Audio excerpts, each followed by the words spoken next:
चलिए सीधे चलते हैं 4वीं शताब्दी के मध्य भारत में। जरा इस सिनेमैटिक और डार्क माहौल को इमेजिन कीजिए। पाटलिपुत्र का भव्य राजदरबार गहरे सायों से घिरा है और हवा में एक अजीब सा तनाव और रहस्यमयी खामोशी है। आज के इस हिस्टोरिकल एक्सप्लेनर में हम गुप्त साम्राज्य के सबसे महान और सच कहूं तो सबसे रहस्यमयी सम्राट समुद्रगुप्त के उदय और कच्छ के उस अनसुलझे रहस्य की गहराई में उतरने वाले हैं। ये कहानी सिर्फ एक अंपायर के बड़े होने की नहीं है, बल्कि पावर, धोखे और आर्ट के एक बहुत ही इंटेंस कॉम्बिनेशन की है। तो चलिए शुरू करते हैं। तो सीन कुछ ऐसा है, सम्राट चंद्रगुप्त प्रथम अपने बेटों और दरबारियों के बीच खड़े हैं। पूरे दरबार में सुई गिरने जैसी शांति है और अचानक वो सदियों पुराने उस नियम को एक झटके में तोड़ देते हैं जिसके तहत हमेशा सबसे बड़ा बेटा ही राजा बनता था। वो अपने एक बेटे का हाथ पकड़ते हैं और डिक्लेयर करते हैं, ये आर्य है, यही मेरे बाद इस साम्राज्य का उत्तराधिकारी होगा। प्रयाग प्रशस्ति हमें बताती है कि इस एक फैसले ने दरबार में मौजूद बाकी राजकुमारों के चेहरों का रंग उड़ा दिया था। ये कोई नॉर्मल राज्याभिषेक नहीं था, ये एक ऐसा पॉलिटिकल भूकंप था जिसने एक बहुत गहरे पारिवारिक विवाद की नींव रखती थी।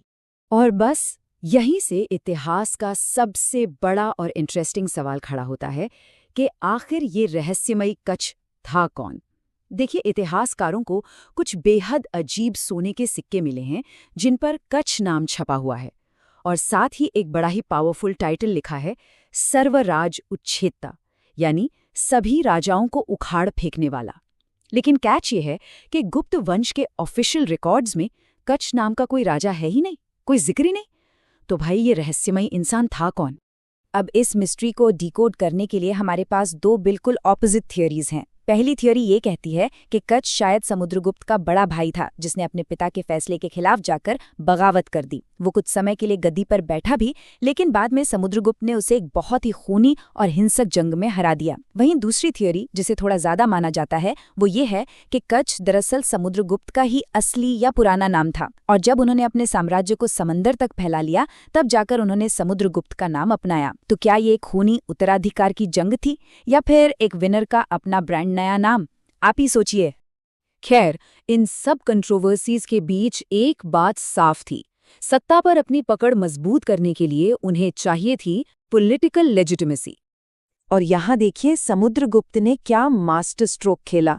लिच्छवी दौहित्र यानी लिच्छवियों का नाती, उनकी माँ महारानी कुमार देवी उस समय के सबसे प्राचीन और रिस्पेक्टेड लिच्छवी गणराज्य से थीं। ये उस जमाने में किसी सबसे पावरफुल वीआईपी फैमिली से रिश्ता होने जैसा था। समुद्रगुप्त ने इस कनेक्शन को एक अचूक हथियार की तरह इस्तेमाल किया। उन्होंने अपने सिक्कों और अभिलेखों पर इस टाइटल को इतना हाईलाइट किया जैसे वो अपने दुश्मनों को सीधा मैसेज दे रहे हों कि मेरा बैकग्राउंड तुमसे बहुत बड़ा है। इस एक चाल ने गुप्त वंश के रुतबे को रातों रात आसमान पर पहुंचा दिया। एक बार गद्दी सिक्योर हो गई तो फिर बारी थी साम्राज्य को फैलाने की। चलिए देखते हैं उनकी रणनीतियों को जिन्होंने बटे हुए भारत को एक कर दिया। ये स्लाइड बहुत ही कमाल की है क्योंकि ये दिखाती है कि उनका दिमाग कितना शार्प था। उन्होंने उत्तर और दक्षिण के लिए एकदम अलग स्ट्रैटेजीज बनाई। नॉर्थ यानी आर्यावर्त में उन्होंने प्रशभोद्धरण की नीति अपनाई, मतलब बेहद क्रूर तरीके से जड़ से उखाड़ फेंकना। उन्होंने 9 राजाओं को सीधे खत्म करके उनके राज्यों को अपने एम्पायर में मिला लिया। लेकिन साउथ में, जो राजधानी से हजारों किलोमीटर दूर था, वहां उन्होंने ग्रहण मोक्ष अनुग्रह की स्मार्ट पॉलिसी खेली। वहां 12 राजाओं को हराया, उन्हें बंदी बनाया और फिर टैक्स और लॉयल्टी की शर्त पर उनके राज्य उन्हें वापस लौटा दिए। एक तरफ नॉर्थ में ब्रूटल कंट्रोल और दूसरी तरफ साउथ में दूरदर्शी डिप्लोमेसी। और उनके इस पावर का असर सिर्फ इंडिया तक ही नहीं था, विदेशी शक्तियों ने भी उनके सामने घुटने टेक दिए थे। उत्तर पश्चिम के शक, कुषाण और यहाँ तक कि श्रीलंका के राजा मेघावर्मन ने भी आत्मनिवेदन यानी पर्सनल सर्विस और कन्योपायन यानी मैरिज अलायंस के प्रपोजल भेजे। और तो और वो अपने ही राज्यों में शासन करने के लिए गुप्त साम्राज्य की गरुड़ मुहर की परमिशन मांगते थे। समुद्रगुप्त का दबदबा अब इतना विशाल हो चुका था कि कोई उनसे पंगा लेना अफोर्ड ही नहीं कर सकता था। पर अभी भी सबसे बड़ा दांव बाकी था। अपने इस पूरे डोमिनेंस पर परमानेंट मोहर लगाने के लिए उन्होंने अश्वमेध यज्ञ का सहारा लिया। इस पुराने वैदिक अनुष्ठान का प्रोसेस ना बहुत ही ज्यादा कॉम्प्लेक्स और रिस्की था। इसमें एक पवित्र सफेद घोड़े को एक विशाल शाही सेना की सिक्योरिटी में पूरे 1 साल तक बेखौफ घूमने के लिए छोड़ दिया जाता था। अब वो घोड़ा जिस भी राज्य में घुसेगा, वहां के राजा के पास सिर्फ 2 ही ऑप्शन होते थे, या तो समुद्रगुप्त की खूंखार सेना से लड़ो या चुपचाप हार मान लो। और पता है सबसे शॉकिंग बात क्या थी? किसी भी राजा में इस घोड़े को रोकने की हिम्मत ही नहीं हुई। जब ये भव्य यज्ञ पूरा हुआ तो ये इस बात का अल्टीमेट प्रूफ बन गया कि पूरे सब कॉन्टिनेंट में समुद्रगुप्त का कोई मुकाबला नहीं है। अब आते हैं उनकी पर्सनैलिटी के उस हिस्से पर जो मुझे पर्सनली सबसे फैसिनेटिंग लगता है। एक खूंखार योद्धा और एक कला प्रेमी का विरोधाभास। प्रयाग प्रशस्ति में उनके बारे में जो लिखा है उसे सुनकर रोंगटे खड़े हो जाते हैं। उसमें बताया गया है कि सम्राट की पूरी बॉडी पर कुल्हाड़ियों, तीरों, भालों और तलवारों के सैकड़ों गहरे घाव और निशान थे। ये कोई ऐसा राजा नहीं था जो सुरक्षित महल में बैठकर सिर्फ ऑर्डर पास करता हो।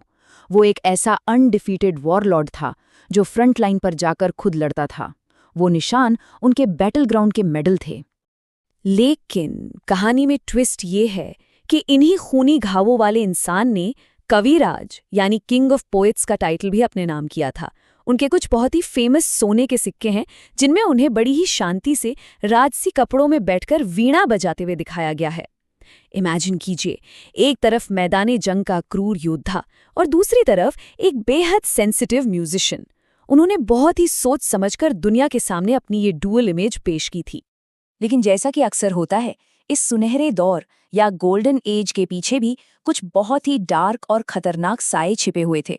दुर्जनपुर की जैन आर्कियोलॉजिकल एविडेंस और देवी चंद्रगुप्तम के हिसाब से समुद्रगुप्त की मौत के बाद जो हुआ वो किसी डार्क सस्पेंस थ्रिलर से कम नहीं है। उनका बेटा रामगुप्त गद्दी पर बैठा, जो बहुत ही कमजोर निकला। जब शक राजा ने अटैक किया तो रामगुप्त अपनी ही रानी ध्रुवदेवी को अपमानजनक तरीके से शकों को सौंपने के लिए तैयार हो गया। लेकिन तभी एंट्री होती है छोटे भाई चंद्रगुप्त द्वितीय की। उसने रानी का भेष बदला, शकों के कैंप में घुसकर उनके राजा को मार डाला और फिर वापस आकर अपने कायर भाई रामगुप्त का भी मर्डर कर दिया और फिर वो खुद राजा बन गया। मतलब साम्राज्य को बचाने के लिए ये ब्लडी पॉलिटिक्स कभी रुकी ही नहीं। तो इस पूरे एक्सप्लेनर के बाद मैं आपको एक बहुत ही गहरे सवाल के साथ छोड़ना चाहता हूं। इतिहास के इन पन्नों को देखकर आपको क्या लगता है? क्या एक सच्चे स्वर्ण युग को बनाने के लिए समुद्रगुप्त जैसी क्रूर प्रैक्टिकलिटी और तलवार की धार जरूरी है, या फिर सम्राट अशोक का शांतिपूर्ण धम्म और अहिंसा? एक ऐसा राजा जिसने अपने दुश्मनों को बेरहमी से कुचला पर वीणा के तारों से संगीत भी छेड़ा। ये हमें सोचने पर मजबूर करता है कि ग्रेटनेस की असली कीमत क्या होती है। आप इस बारे में जरूर सोचिएगा।